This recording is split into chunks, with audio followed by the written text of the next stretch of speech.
Hello, everyone, and welcome to Inc. Real Talk Business Reboot. I'm Eric Schoenberg. I'm the CEO of Inc., and it's my pleasure today to introduce Alexa von Tobel, who is the founder and managing partner of Inspired Capital, the best-selling author of Financially Fearless and Financially Forward, and one of the most dynamic and creative entrepreneurs we've ever written about at Inc.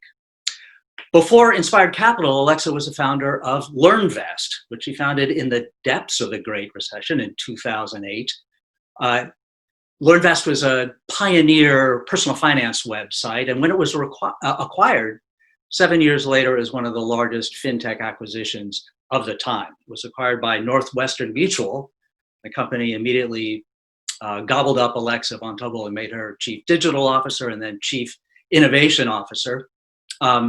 And making her a poster child for innovation from within a big company. Alexa von Tobel is also a member of the 2016 class of Henry Crown Fellows. She's the host of the very popular Inc. podcast, Founders Project. She is a member of the prestigious Inc. 30 Under 30.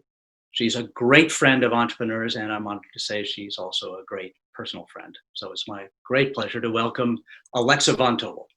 Hello, Alexa.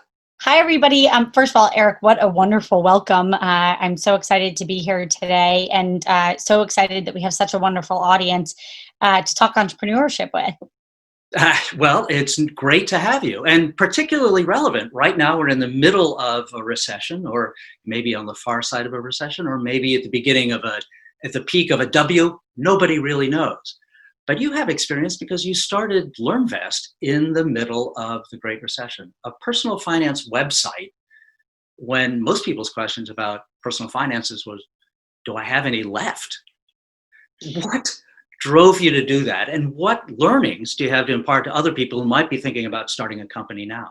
Sure. So first, I'll just step back and say it was the beginning of 2008. I'd founded LearnVest the year prior, and I was 22, 23 years old. So a kid. And, I had enrolled in business school, and I was there sitting in business school. I'd won a business plan competition. And I remember truly, like, Lehman Brothers went under, and I had this idea to go help America's wallets. And I just remember thinking, I'm so certain that this is the right time to go launch a financial planning company that helps, the everyday family. But also, this could not be more a scary time to go start a business because the world was so uncertain. And at that moment, I remember, banks, were they too big to fail? What does this mean? Is it possible that this is the worst recession we've ever seen? It was the worst recession in 81 years at that point. And I have this deep instinct, which is when everybody zigs, zag. When the world is running for shelter, that's the time to go out and be really bold. And so I dropped out of Harvard Business School and moved to New York by myself. I had no other funding. Nobody committed to me anything. It was myself and a tiny bit of savings. And I decided I wanted to go build this business, and I had such conviction. And so one thing I'll just say for everybody watching today, I have such passion for entrepreneurs who are trying to build something in this environment.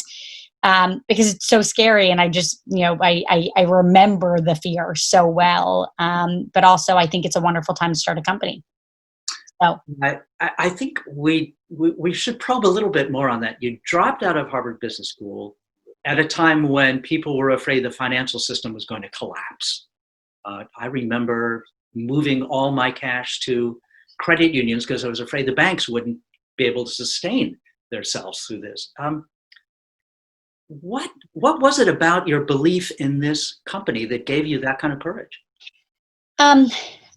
It was because I truly, first of all, I was client number one. I remember sitting there after graduating, was really, was good in school, had a great job on Wall Street.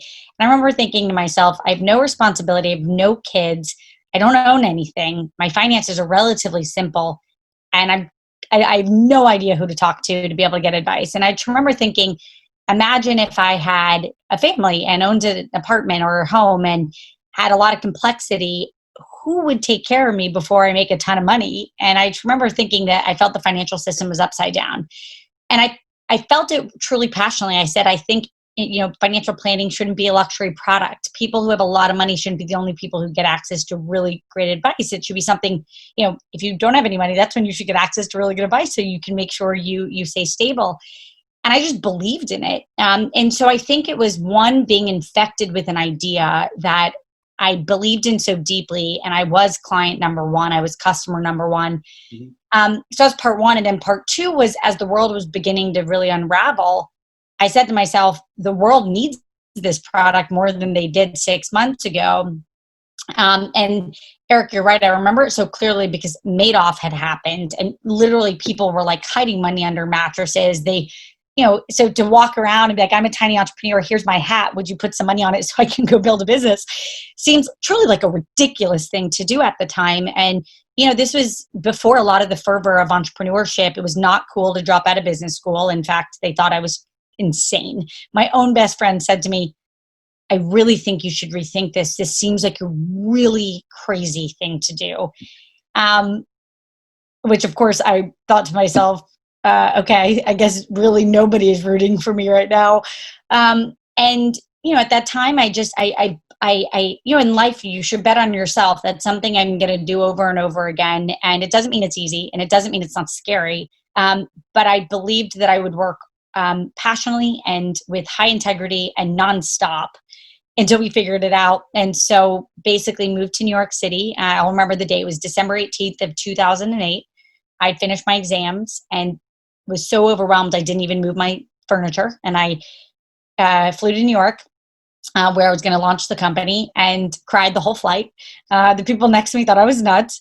And there I was. It was like, I literally said to myself, I think this is rock bottom, because I now have no place to go for a year. I have no job. And if it doesn't work, that's going to be a problem. And the next morning I opened my laptop and I just started working. And it just, from that minute forward, truly every day I felt the momentum of something going right. It doesn't mean lots of things didn't go wrong, but it was just, and again, I was so committed to this vision of financial planning for everyday Americans. And for those of you who don't know about LearnBest was basically TurboTax for financial planning. So it took us a few years to build it, but we made it so that anybody, for a fair price, and at the time it was really innovative. In retrospect, I laugh, because what we did was we said, let's not hide the fees for financial planning in all of these complicated ways where the customer doesn't know it. So we just said, put the price of what a financial plan costs on the website. And it was $299 to get set up, and then $19 a month. And, we discount $50 off here or there. And then we would give you a full financial plan, and we sold no product. So it was just like we were 100% aligned to you. And then our financial planners were accredited, so you knew exactly what their designations were. And then we were open 24 hours a day, 7 days a week. So it was not that novel in so many ways, but at that time, it was incredibly disruptive. There was no fintech out there. We were one of the first fintech companies. And I think the first 2 years were a lot of hard work, but then it started to pick up, and we raised $75 million over 5 rounds of venture funding, and had lots of, we were the cover of Forbes and a lot of other really big things. But I'll never forget what it felt like to be an entrepreneur in an environment just like this, when you kind of feel like, oh my goodness, am I really doing this? It's just a wonderful time to go build a business. Well, I'll ignore that comment about your being on the cover of that other magazine. But tell me, what did the first VC who gave you money say to you? It must have been closer to the time when your friends were saying you were crazy than it was the last person to add $1 million to that $75 million raise.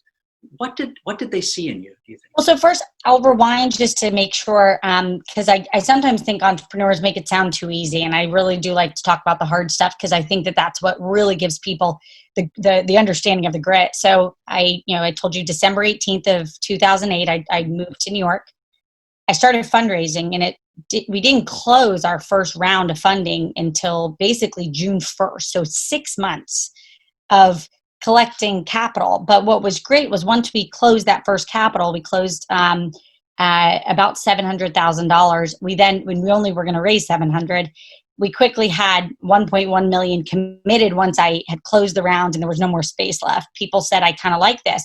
But it took 6 months truly of pounding the pavement, talking to anybody who would talk to me. And so that money, I think, honestly, was betting on this crazy girl who just dropped out of business school and is kind of bet the farm on her vision.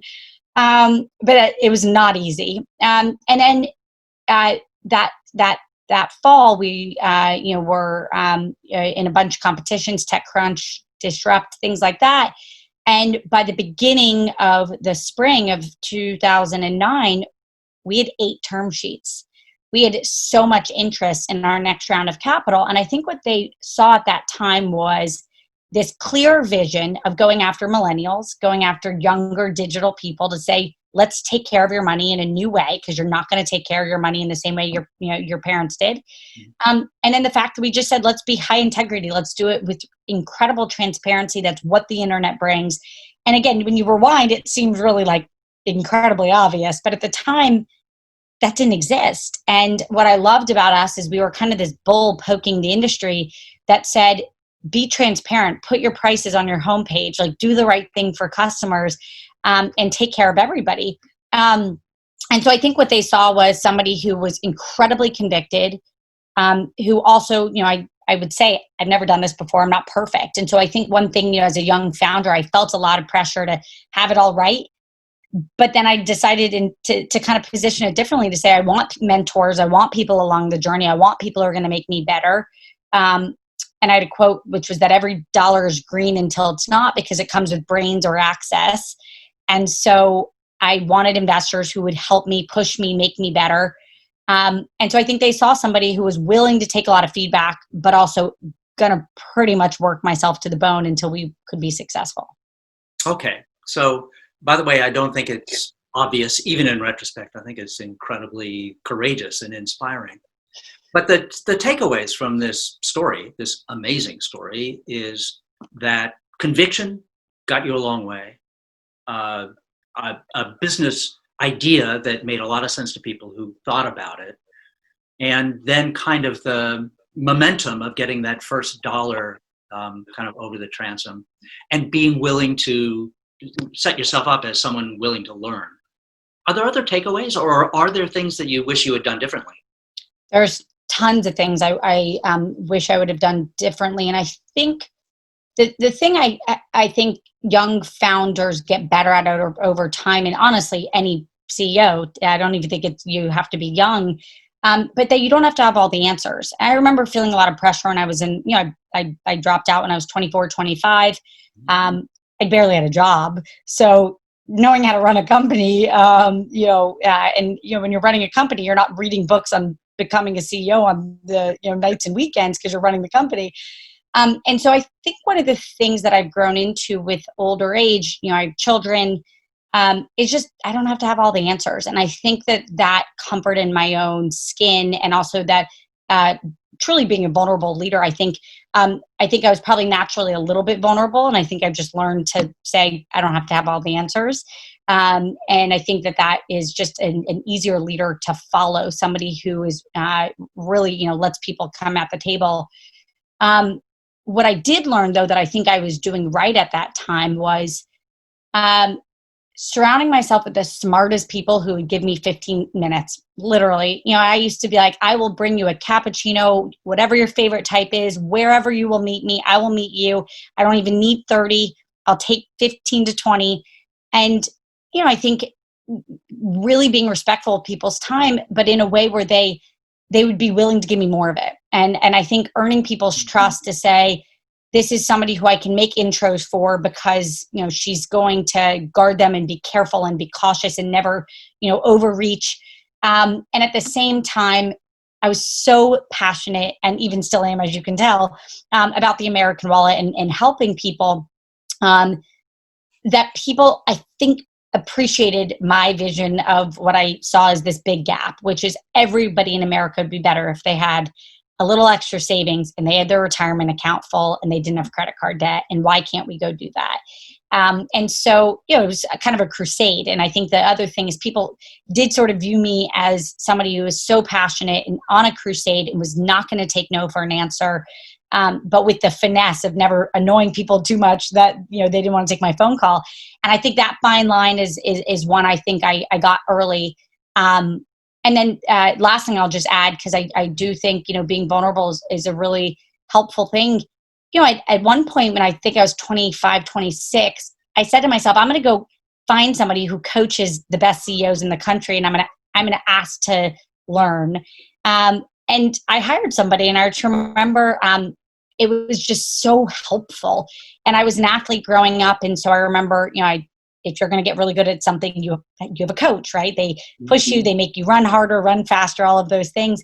And so I kind of thought the same way about, like, I don't have to have all the answers, and I intuitively knew I should go hire an executive coach, and he would support me from time to time. And when I really had a big question, I could call him. And I grew a lot through that process, and I think that over time that made me better. And I'll just say I'm still growing. I like now have like a thirst for self-improvement that I think has probably made me a better friend and daughter and mom and wife and all those other things too. You're a pioneer in that too.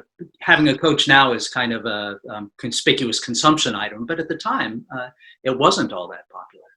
Oh yeah, my board didn't ask me to do it. Nobody said, "Hey, go do this." Or, I mean, I asked a friend and found somebody and interviewed this great guy, and I kind of said, "I want to be the best I can be. Help me." And I remember he was like, "Well, I'm going to interview everybody that you know, including your board and your husband." And I remember being like, "Whoa, whoa, whoa, whoa, whoa! What did I sign up for?" And my husband, my boyfriend at the time, he said to me, "I think this is what you signed up for." And I said, "Oh, shoot." And I remember going to sleep a little nervous and uncomfortable. And then the kind of point of it is like, growing. Companies only scale as quickly as their founders, especially if you're young and a first time one. And so again, intuitively, I was like, in order for the company to be as successful as I want to be, I have to get a lot better. And I think that was a good instinct in retrospect. Let's talk about scaling. So we've got LearnVest started. You're up over the hump of, raising some capital, and you have a few months of cash. What did you learn on the path to growing it to the size it became, and what were the obstacles that you had to overcome? So just to kind of give everybody, so when we got acquired, we sold to Northwestern Mutual for about $375 million. We had a few million users.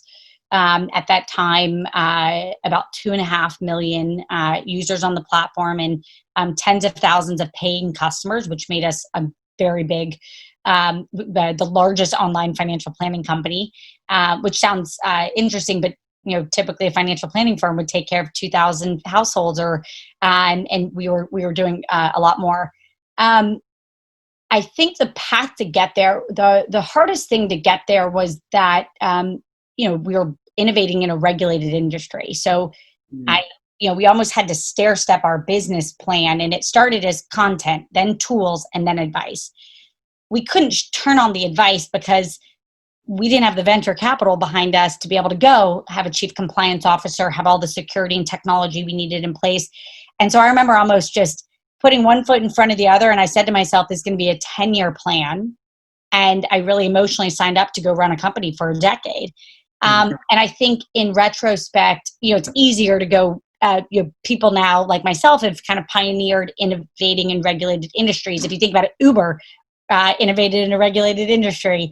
Lots of people in biotech had done it before, but in the fintech world, there wasn't like a clear path to do that. And I wasn't in a position to say I'd like to raise $25 million to get in business and go do this properly.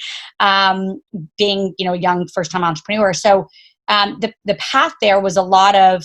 I almost thought of it as like lassoing, like we'd hit a hurdle and make it, and then I could get to the next summit because we'd proven that we could execute in a really profound way.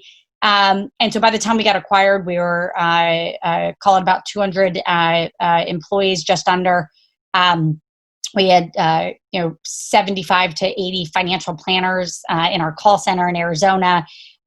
We had an engineering team of about 50 people. And we were really starting to hit an inflection point of supreme growth. Mm-hmm, mm-hmm. That raises a question in my mind. That every entrepreneur I've talked to hits an inflection point like what you were describing, where they started out perhaps as a co-founder or a single founder with a passionate idea. And then eventually they realized that that's not all they are. That what they've actually signed up for is to be the leader of a company. And in your case, there were 200 employees and all those financial planners, plus the engineering team. What was that transition like for you? And when did you realize, I'm not just a person with a great idea or somebody who feels passionate about personal finance. I'm the boss. What was that like? Yeah, I mean, I think I built like very, very small, silly companies in high school and things like that. And so, I was very comfortable in the role of CEO. That said, there's things that you have to do as a CEO that are incredibly hard, such as, at one point I remember coming to work thinking, I loved tech and products. I loved being in the weeds. I loved designing the customer experience. I loved, I became a certified financial planner. I could talk to clients myself and give financial plans. I loved hiring people, all of that. But at some point as the company got bigger, once you hit, call it 100 employees, every problem that came to me was the hardest one that somebody else couldn't easily solve, right? So there were moments where I was like, my job is actually just every day really solving complicated challenges, somehow, bending time to make something that we want to have happen in a way where, but we need 7 people hired by end of day to make it happen. How do you do that? Those sort of challenges where they're pretty superhuman. And if they were easy to solve, my management team, I said this often, was much smarter than me and obviously far more specialized. So by the time it would get to me, it was something they couldn't fix. And so, you do hit this moment at some point where you're like, oh goodness, I don't get to go do all the fun stuff on the front line where I'm checking product or, delivering delight to our customers. Or I love negotiating a business deal. Again, I people better than me doing that. So, there's moments where you realize that your job's evolved. And so I drank from that cup fully. I said, my job every 6 months is going to evolve and I have to constantly be my best self to do whatever that is. And in retrospect, there are lots of things, as I said, I could have done a lot better, but I think I was drinking fully from the cup of learning mindset, knowing that the company would only win if I could evolve. And so much of that was me getting better, me being vulnerable, me knowing I didn't have all the answers, me surrounding myself with people far more talented than me. And that takes a different type of leadership because you have to, it's not really being the boss. It's actually the inverse. It's that you almost transition to this place of how do I support the people around me that are better than me? And it's this leadership style that comes out where actually you're supporting the athletes that are phenomenal and you're there to help make them their best. And that was a really fun transition. And I was just really getting into that when we got acquired by Northwestern Mutual. And then they were amazing to me. They brought me onto the management team of a Fortune 50 company. I think that's where I then drank leadership from like the full cup, where at one point I had north of 1,000 employees. And I had a moment where I was like, wow, this is a really different type of leadership in a really big company with hundreds of millions of dollars of budget. And I love that as well. And again, that took another big step up for me in terms of leadership and what I had to get good at and what I had to lean into. And I really enjoyed that process also. We talked a little bit when you were at Northwestern Mutual about the challenges of innovating from inside a big corporation like Northwestern Mutual, a big organization like Northwestern Mutual. And there were at the time a number of entrepreneurs who were sort of your vintage, who had been absorbed into big companies and were meant to, put a little bit of innovation, a little entrepreneurship into the bloodstream of the company. Do you think you succeeded at that at Northwestern Mutual? I think what was, again, I approached the acquisition just like anything else in my life, which was you only get to do things once and you want to do them properly. And I did have this deep instinct. I'm 36 years old today. When we got acquired, I was 31. And I remember having this really clear moment where I said, I think I will want to be part of future acquisitions. And so I want to be in a position where if the CEO, gets a phone call, which he absolutely will be, a reference for me going forward, I want him to say I would bet on her and I would do it again. And so that's kind of how I approached going into it. And what was amazing is Northwestern Mutual was 106, or is now 163-year-old company. Almost I joke in some ways like a true titan of industry. You know, their value system is about protecting a family financially. Every stitch of their fiber is doing that. And the CEO said to me, you know, we're in Milwaukee, Wisconsin, which by the way is becoming a really unique, cool tech hub. But he said, we want to go take this fast moving, you know, digital first engineering culture company and come and bring it into the mothership.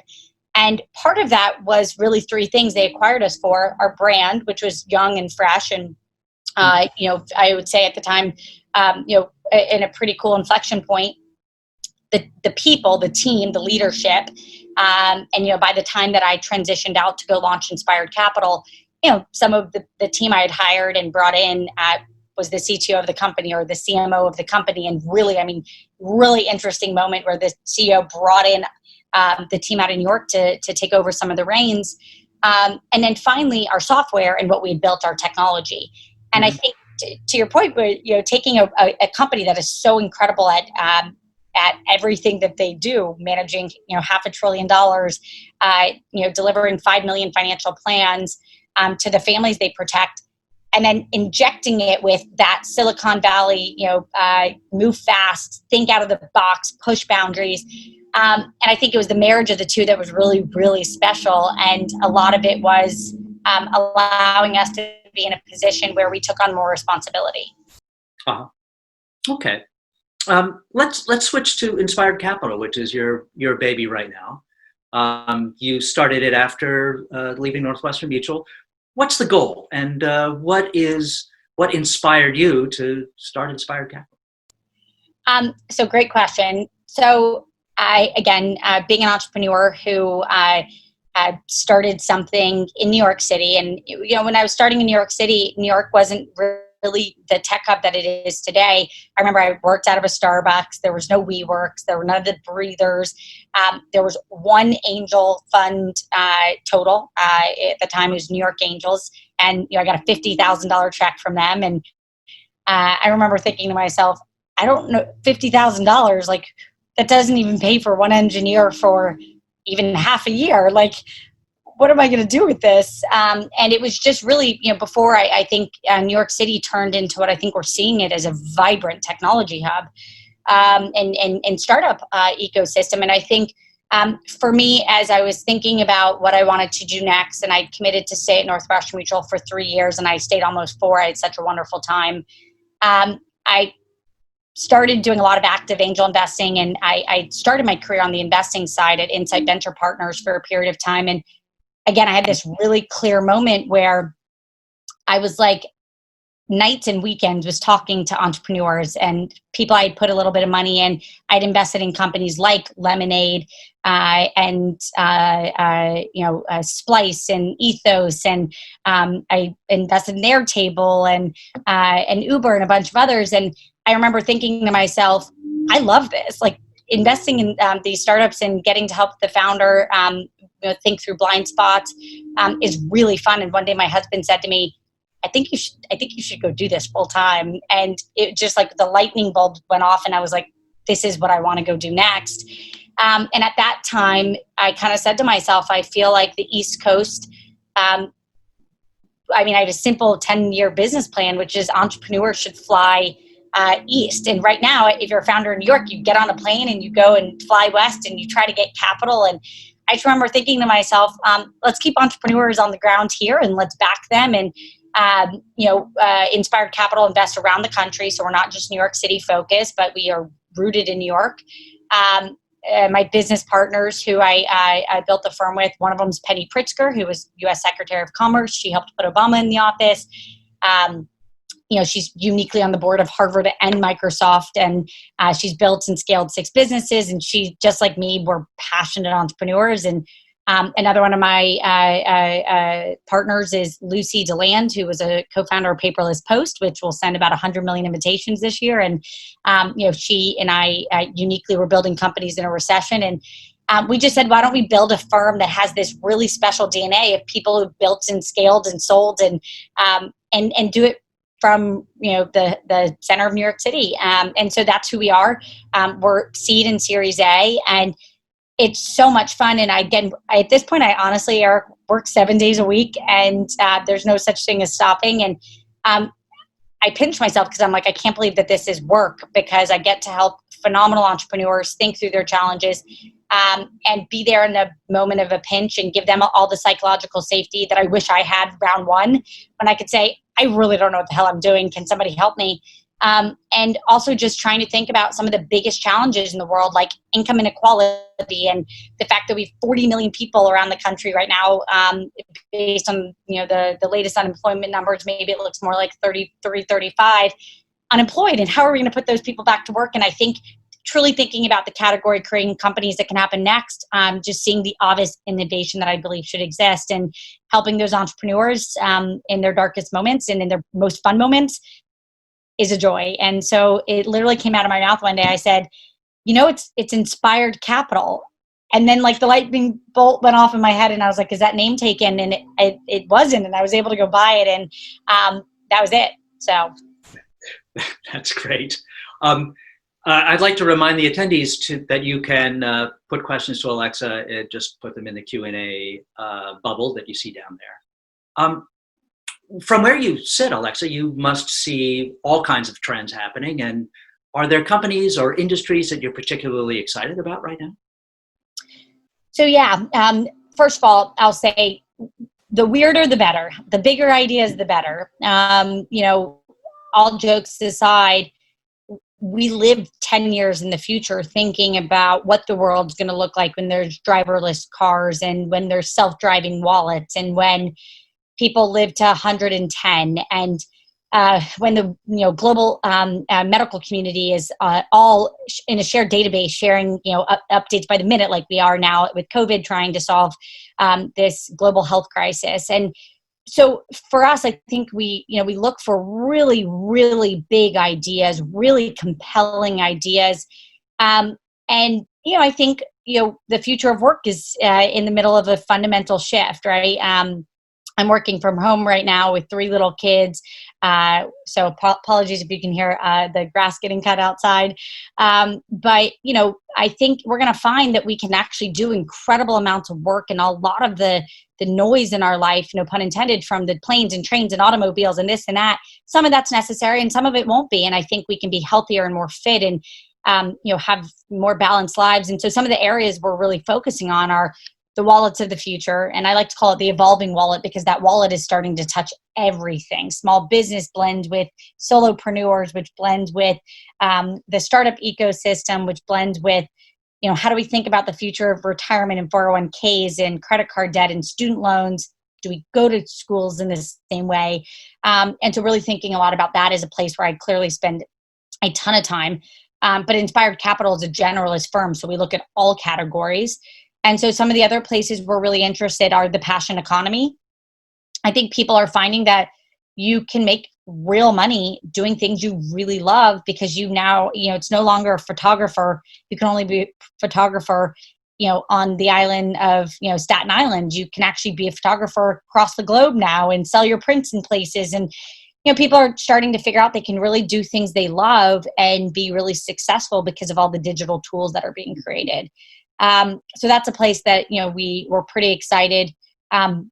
Health tech is a place that I think, obviously we're seeing a lot of incredible innovation, but nothing's really off limits. And, we do say the wilder, the better, because we want to go on a journey with the young Alexa von Tobel, who just saw a better, more equal society. And we want to help back that person. And so that's what gets us pretty fired up and out of bed in the morning. Can I ask you a little bit more about the wallet of the future? Because that sounds like unrelated to the vision that founded LearnVest.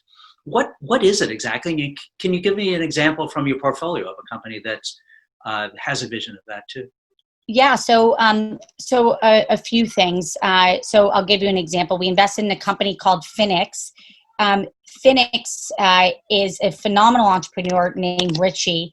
And basically what Phoenix does is takes every big software company that's out there on the planet and says, what if we can make you a payments company so you can bring payments in-house, and rather than giving 3% to Stripe, you can actually take it in-house and keep that revenue as the entrepreneur running the business, and particularly as your business gets bigger and bigger. So that's an example of almost all businesses becoming payments businesses in some capacity. It's no longer fintech is here and businesses are here. We're starting to see them become embedded. We backed a small business bank called Row, which basically just said small businesses can't afford to also have CFOs. So imagine if your small business bank also came with a financial brain that helped you do all the things that a CFO does. And that's Row Small Business Banking, and we're seeing some incredible traction there, because on the back end, they then open it up to a lending marketplace, so you can get loans that you need as a small business, as opposed to being tied to one bank. That's a really big idea. By the way, it happened pre-COVID that we backed that company, and then with COVID happening, small businesses really need better banking solutions to be able to survive this. So that's a really great example of one that we are proud of. We have a few that are in stealth that I can't announce yet, that are really interesting, but that are at the intersection of fintech and the way we'll work. So that's wonderful. Okay, well, thanks. And both those companies sound like can be very useful to the listeners on this program, who are entrepreneurs themselves for the most part. I'm going to ask one more question and then turn it over to the attendees to ask some questions, Alexa. Wonderful. I want people not to be shy. I want people to ask questions. I'm here because I'm really passionate about being helpful. Oh, well, good. Well, I see quite a few queued up, so you don't worry. And but you are one of the most energetic and productive people I've ever met. So anyone who's listening closely knows that you, in the middle of all this, you're raising 3 kids. And you have a husband, and you're doing all the other things that you're involved in. What's your secret? How do you manage your time? I'm about to laugh because this is why I love Eric so much. Not only is he just a wonderful person, but he's a friend and says nice things like that. So I have 3 little kids. For everybody out there, I have a 5-year-old, a 2-year-old, a 1-year-old. My 5-year-old, literally, we sold LearnBest on a Wednesday, and she was born that weekend. So that's just, you can file that away into the category of like, you literally just can't make life up sometimes. I couldn't change my due date, and the acquisition was underway, and that's that. And I think what I've learned is a few things. One, I think I really excel in chaos. And it's not that I prefer chaos, so I don't seek out chaos. But I think when things are complicated and there's a lot going on, I'm okay with that, and I don't get overwhelmed, and I think I manage stress relatively well. The other thing is, so I grew up in a family of doctors. My mom's a pediatric nurse practitioner. She was a single mom. She raised us. And she always said to me, love what you do. You'll never work a day in your life. And I always thought that was the motto. And it took me till probably my 30s to realize that's actually only half right. It's more love what you do, and you will work every day of your life. And it will be like incredibly blurry between your personal life and your work life, because you will love it so much. You will care so much. You will take things personally. And, it truly is, I believe, people have always asked me as like this millennial mom who has 3 kids and is like a poster child for being a working mom. I always say that it really is. I love what I do. And when I go to work, I feel inspired, no pun intended. I feel invigorated. I love helping build businesses. It creates jobs. I love putting people to work. I love the American wallet. I believe in rooting for putting people back to work and taking care of people. And so again, it's not my mom's, which was, love what you do. You'll never work a day in your life. It's love what you do, and you will work actually every day of your life, but you will want to. And it's just a bit of my own evolution on it. And so, it's totally messy. And I think that we're redefining boundaries between work and life. And, you can be very professional while still having kids and juggling. And I think we're starting to learn that maybe this is a more evolved American way, which is that we don't have to have on this veneer that like you're all dressed up every day and everything's perfect and your suit's on. You can have a more blurry boundary. And I think our kids are going to be better for it. I'm so proud that my three children, my 2-year-old just goes, "Mommy has a phone call," and I was like, "Mommy has actually a video phone call." And I think, I don't teach my kids, "I'm so sorry I have to go to work." I actually teach them, Mommy's so joyful she gets to go to work. And I tell them they like puzzles. I solve puzzles all day long at work, and they're so fun, and Mommy's good at it, and we love doing it. And so I think it's just my own way of figuring out how to make it all work. And it doesn't mean there's days where it's not nuts. And, I have a lot of empathy for other people who also juggle. But I'm really passionate about what I do, Eric, and that, and it's so earnest. And I will quickly say to everybody out there, if you follow me, I'm at Alexa Von Tobel on Instagram. You can message me after this and I'll answer some questions. That's kind of what I always do with like one eye open at like 11 p.m. at night as I'm going to bed, is I try to pay it forward to other entrepreneurs. So feel free to follow me on Instagram, and I will, you can DM me, and I'll try to be helpful where I can. All right. Thanks, Alexa, for that answer. Here's a question from the audience, which looks to me like it's born of experience. As a founder, how do you balance raising capital to grow the business while not overly diluting yourself and your early employees? It's a great question. So I always said, and so every business is different, right? There's some businesses where you maybe only need very little money, and, maybe $1 million is the only round you ever need, and you can go grow. I was building a fintech, regulated industry. We had to do a lot to be able to legally be in business. And so we had to raise more capital. For me, so I say this with the caveat of like, this is more of a venture-backed business that needs more capital. I always said to myself, I'm not going to be short-term, greedy. I was like, I want to focus on the long-term. If every decision I'm making is going to make it so that we can build a bigger, more successful, more de-risked business, I should do it. And I approached my investors and business partners as people who were not like arm's length, you're my business partner, but people who were in the boat with us, building the company. And so for me, it was always, am I getting somebody I really want to work with? Am I taking a fair amount of dilution? So, fair is, depending on where you are, you can go online and really get a sense of if I'm raising a Series C or Series A or Series B, what's a fair amount of dilution? Am I taking enough capital where I have cushion, but not so much that I'm overcapitalizing the business, right? There is a risk if you go out there, Eric, and you raise 20 million when you only need 5. Yeah. That's as dangerous, because that money allows you to make sloppy decisions. And I think one of the things I'll just say, I was really grateful that LearnVest, literally the first money that went into LearnVest was all of my savings. I said, I'm going to take my bonuses that I got out of college and when I worked right out of school, and that's going to be the startup capital that starts LearnVest. And so every dollar went into standing it up and was mine. And I remember just the visceral, like, do we really need that? Do we need 7 chairs, or can we handle 2 chairs, like, in that conference room, or 4? Can we handle 4? Okay.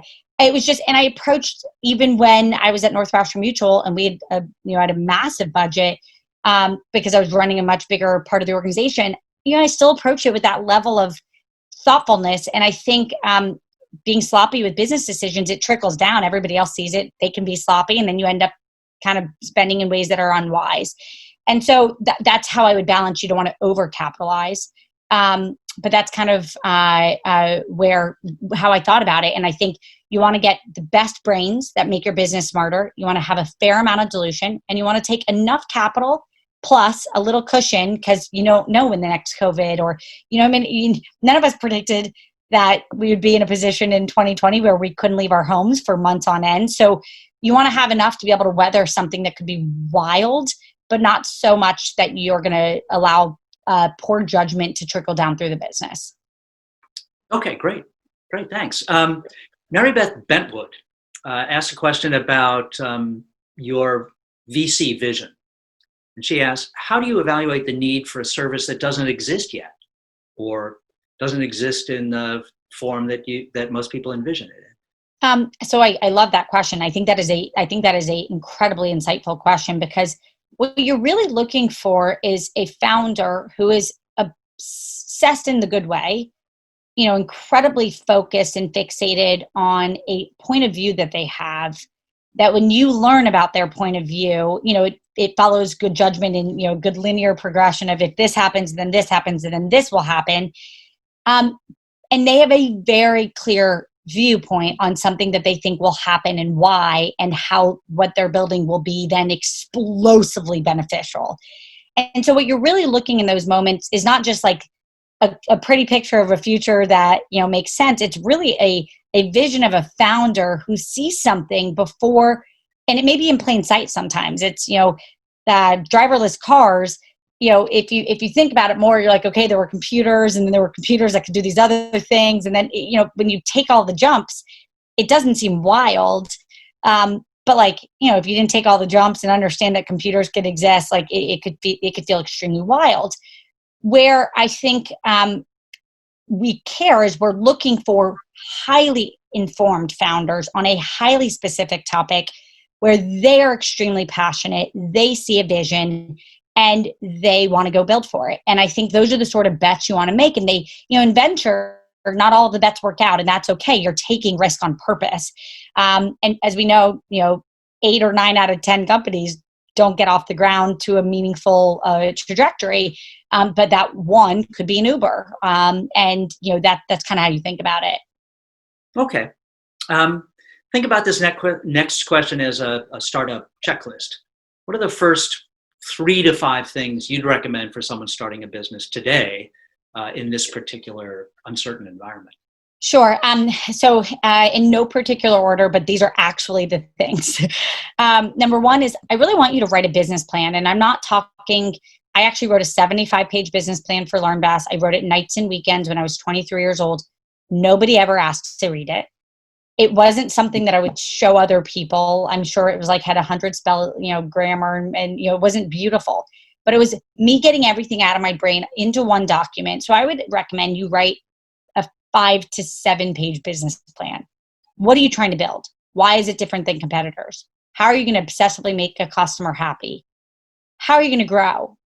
Think about the chapters of your company. What's chapter 1? And I'll use something simple. Are you starting with a cupcake shop? And that cupcake shop's then going to become a full bakery. And then that bakery is going to become a catering business, for all of New England. And then, you can think through the chapters. For LearnBest, it was content and then tools and then advice. And that's kind of how we thought about it. So think about the chapters of your business and put them down on paper. And the reason I really recommend that people do that is when you are actually running the business, you don't have time to sit down and do thoughtful days of strategy. So putting it down, like that blueprint, that 75-page business plan, Eric, became something I'd actually go back to. And when I was like, okay, how did I think about this going to this? I didn't have all the answers, but I at least had deep thinking about my own business as opposed to being like, I'm just going to go start a cupcake shop and we'll see where it goes from there. It gave me a better rigor of thoughtfulness, and I knew the competition, et cetera. So that's part 1. Part 2 is I want you to then go find the 5 smartest people in your life. And we all know who those are. They're the really smart people around you. And go run your business plan by them. Go tell them what you want to do. And do not go trying to convince them why you're right. Ask them to kick your butt. Ask them to poke every hole in your strategy, every hole in your vision. And mind you, this is part of step 1 of getting good at feedback. Lean into that. Lean into when they criticize your idea. Lean in. Let them tell you what they think is so stupid and ridiculous. You don't have to agree with them, but they're going to be pointing out some things that future investors will care about, that future business partners will care about, that future people you're hiring are going to ask you.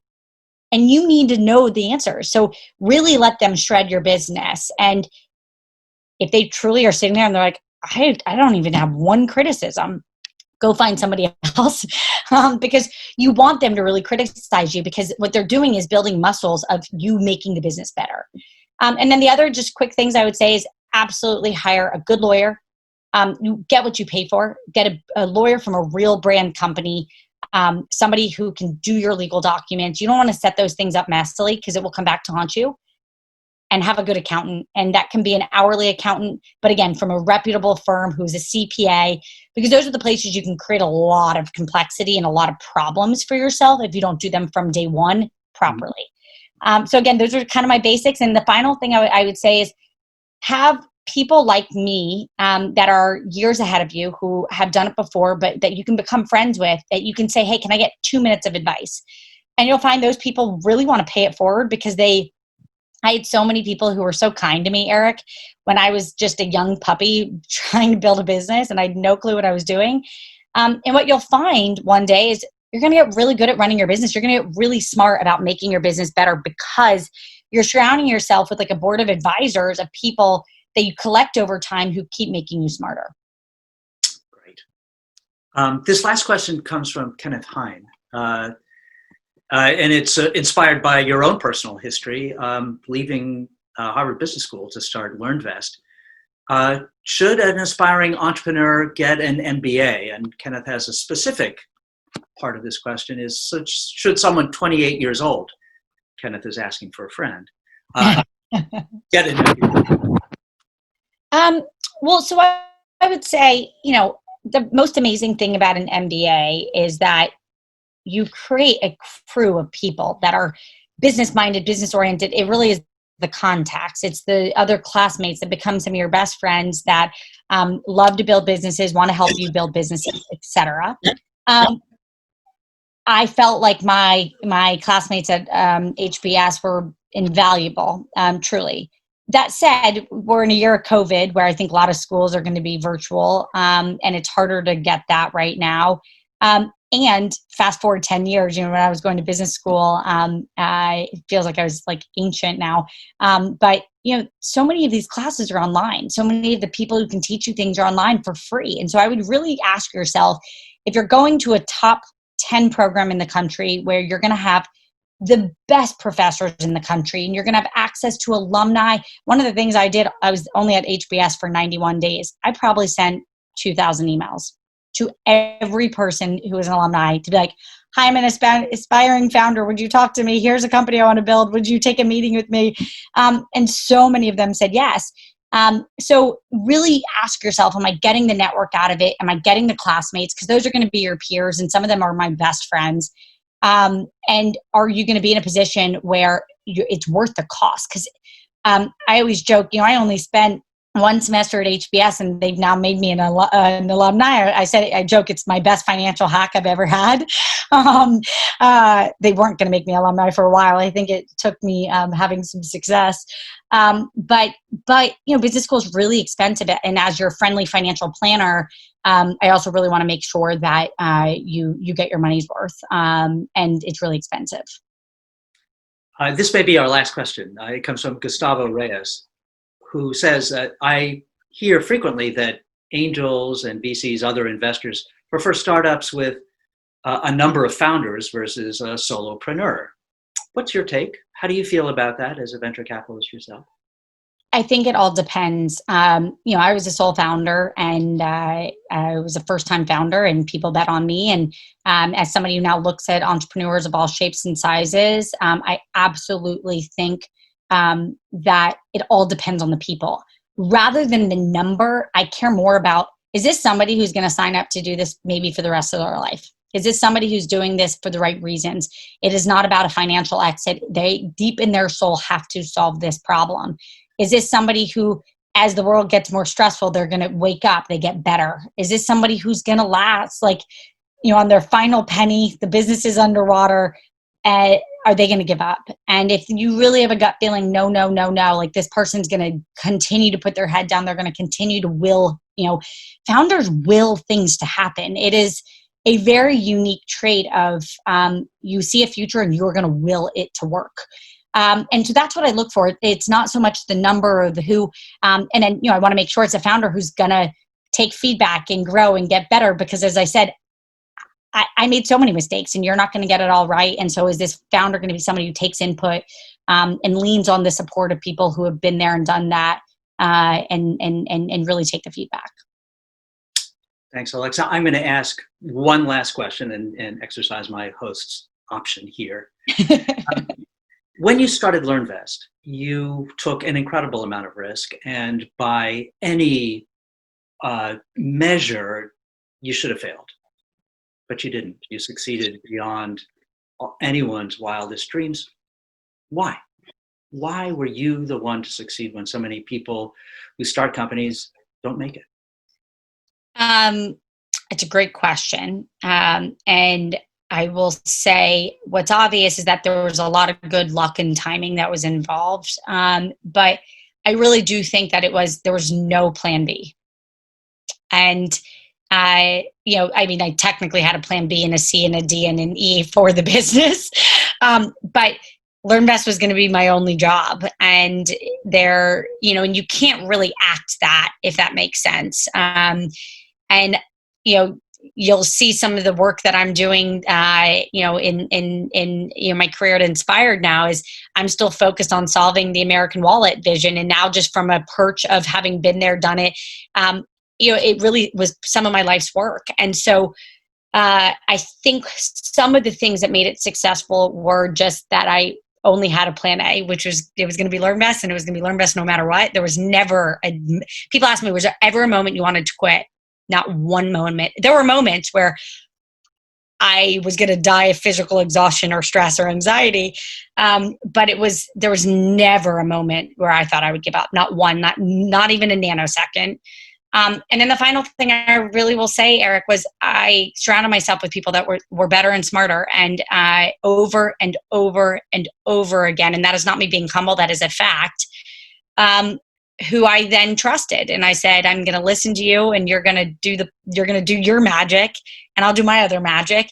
And I got better at what I'm good at and what I'm bad at. And I knew the places I needed to fill in my blind spots. And so that said, a lot of luck came into it. And I had a really good support system too. I surrounded myself with people who cheered for me when I really needed the cheering. And I'll end by saying, you don't get through the finish line. It really is a marathon, but I think people have this vision of entrepreneurship being glamorous and really fabulous. I always joke, it's like you run through the finish line with like a limb hanging off. There's no makeup on. There's no pretty ponytail. Like you will yourself to the success. And it's part of the love of the game. And I love building businesses, and it's why I hope everybody come check me out at Inspired Capital. We'd love to hear incredible pitches, and we're here to help pay it forward and build the entrepreneurs of the future. And definitely message me on Instagram. I'm happy wherever I can make an intro or be helpful. I want to pay it forward. And I do this because I love it. And so, Eric, I'm honored you had me here today. Alexa, thank you so much. That was, and this is not a pun, it was inspired. Thank you so much. And thank you all for attending this episode of Inc. Real Talk Business Reboot. Tomorrow at 1:00, we'll have Daniel Pink on. Please join us then. And once again, thanks to Alexa von Tobel. Thank you, everybody.